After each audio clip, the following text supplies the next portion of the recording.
असं तर काही जणांचं जगणं हे कापडासारखं असतं, काही जणांचं जगणं शेणासारखं. शेण पेटवायचं सहसा पेटत आणि बाबा जरी 5 टिक वेळ टाकून पेटावलंच तरी नुसतं तुफान. तसं काही जगणं असतं, ह्याला गोड नाही त्याला गोड नाही, ह्याला डिवचिन त्याला डिवचिन, ह्याला काहीतरी म्हणीन त्याला काहीतरी म्हणीन, ह्याचा बाण टोकरीन त्याचा बाण टोकरीन, म्हणजे उगत दळ भाद्र्यावानी जगणं. गावात जाऊन ह्याला नावं ठेवीन त्याला नावं ठेवीन, त्याचा टोन मध्ये जवळजवळ गावचा कुचरवाटाच असतो.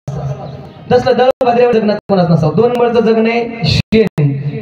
गौरी पेटवा कमी जगाला राग तरी देते. आणि 3 नंबरचं जगणं आहे कापूर पेटवा जगाला सुगंधही देत उदय देता हरिपाठ कापुराच्या वाती उजळल्या ज्योती ठाईची समाप्ती झाली तैसी.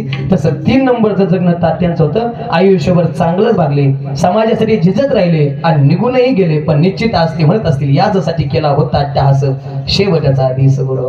जर माझ्या वर्षश्राद्धाच्या निमित्ताने एवढा समाज या ठिकाणी गोळा होत असेल तर माझं जगणं काय असेल, निश्चित तात्यांचं जगणं काय असेल हे बघून घ्यायला अडचण नाही.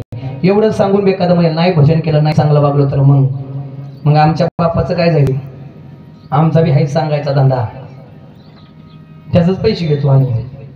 नाही तुम्ही ऐकलं तरी आमचं ठरलंय तेवढं बाबा आम्ही घेऊन जाणारच आहे, त्यात बदल नाही. पण तुमची मुदल केरात गेल्याशिवाय नाही. तुमची मुदल केरात जाऊन असं वाटत असेल तर भगवंताचं भजन करा, आणि नाही भजन केलं तर ते हळदी कुकू बंद करा.